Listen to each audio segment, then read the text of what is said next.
Sir पैसे कितने लगेंगे? कोई भी सर्जरी के लिए पेशेंट मेरे पास आता है, उसका अक्सर पहला सवाल जो होता है मेरे से वो यही होता है।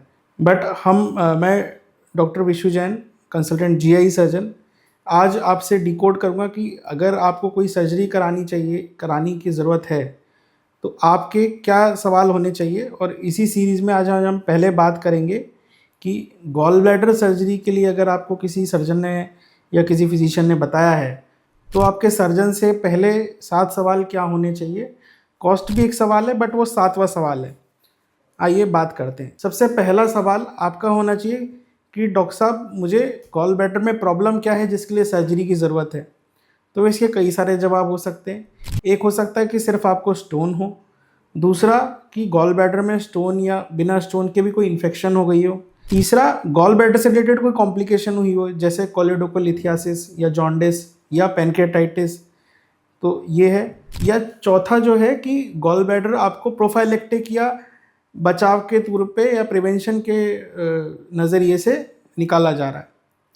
दूसरा सवाल आपका होना चाहिए कि डॉक्टर साहब, सर्जरी की ज़रूरत क्यों है। तो जैसे कि हमने बात करी प्रॉब्लम के बारे में, तो ज़रूरत तब होती है या तो गॉल ब्लैडर कॉम्प्लिकेशन हो, जैसे कि हमने बात करी। दूसरा कि आपको गॉल ब्लैडर स्टोन की वजह से कोई कंप्लेन हो, जैसे कि दर्द है, बदहज़मी है, उल्टी है।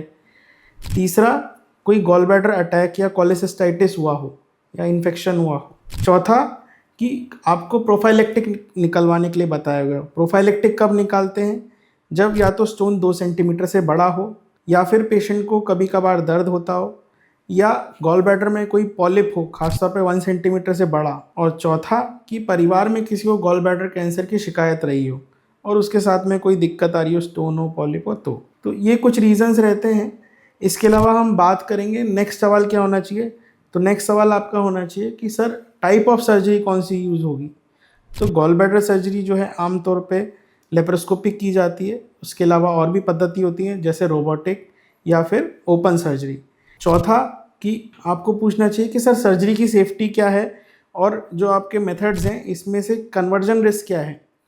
तो पहले बात करें अगर सेफ्टी के कन्वर्जन रिस्क के बारे में, तो इसमें अगर आप लेप्रोस्कोपिक कोलेसिस्टेक्टमी या रोबोटिक कोलेसिस्टेक्टमी कराते हैं, तो रूटीन सर्जरी में लेस देन 5% चांस होता है कि उसको ओपन में कन्वर्ट करना पड़े। अगर कोई कॉम्प्लिकेशन के लिए गॉल ब्लैडर सर्जरी की जा रही है या कैंसर के लिए की जा रही है, तो हो सकता है कि ज़्यादा रहे। ये फिगर जो है सर्जन एक्सपर्टीज़ पे भी डिपेंड करता है। हाई वॉल्यूम सीनियर सर्जन्स या जो डेडिकेटेड गैस्ट्रो का काम सर्जन करते हैं, उनमें ये फिगर लेस देन 1% भी हो सकता है। सेफ्टी की बात करें कि क्या क्या कॉम्प्लिकेशंस हो सकते हैं, तो गॉल ब्लैडर सर्जरी के बाद जो है पेशेंट की रिकवरी एब्सोल्युटली फाइन रहती है, बट कुछ रिस्क होते हैं। 0.1% पेशेंट्स में कुछ ना कुछ कॉम्प्लिकेशंस आने का रिस्क रहता है। इसमें जो सबसे खतरनाक या ड्रेडेड कॉम्प्लिकेशन कहें गॉल ब्लैडर सर्जरी की, वो होती है बाइल डक्ट इंजरी।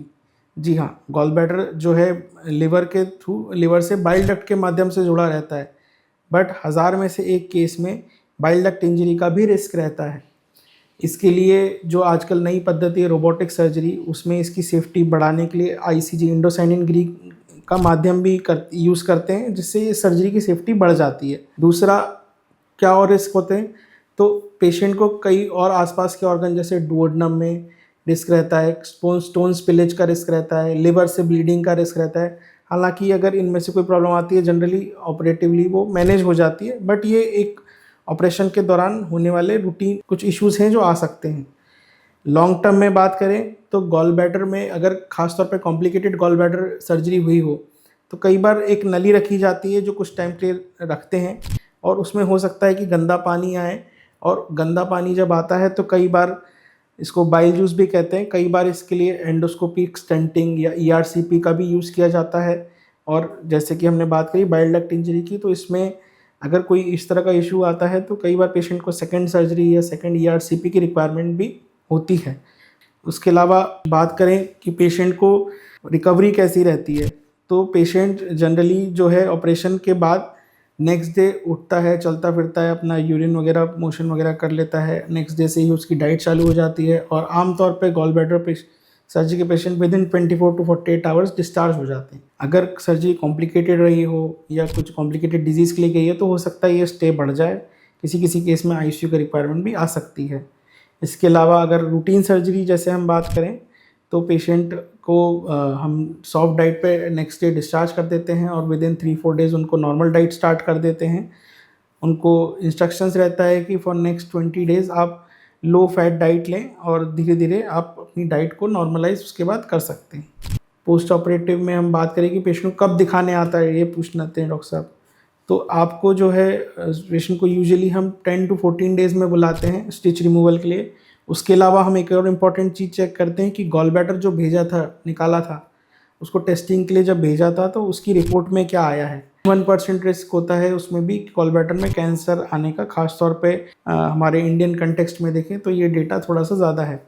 तो 100 में से गॉल ब्लैडर बायोप्सी में कैंसर भी आता है, तो वो एक इम्पॉर्टेंट चीज़ है जो चेक करनी चाहिए। अब 7वां सवाल आता है कॉस्ट।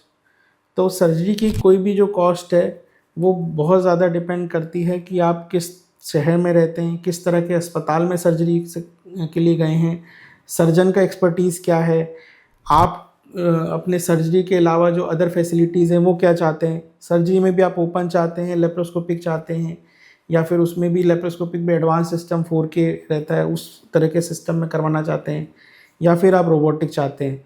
तो गॉल ब्लैडर की सर्जरी जो है एनीवेयर बिटवीन 30-35,000 से लेके 2.5 लाख तक किसी भी रेंज में हो सकती है, बड़े शहरों में हो सकता है और महंगी भी हो। तो ये बहुत डिपेंड करता है कि आप क्या चाहते हैं, आपका बजट क्या है। इसलिए ये कुछ सवाल थे जो मुझे लगता है कि पेशेंट्स को कॉस्ट से पूछने से पहले ज़रूर पूछने चाहिए अपने सर्जन से।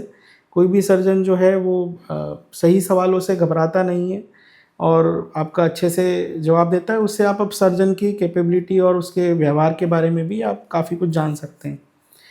इसी तरह के प्रश्नों के लिए, इसी तरह की गैस्ट्रो से जुड़ी हुई संबंधी समस्याओं के लिए हमारे चैनल को सब्सक्राइब करें। धन्यवाद।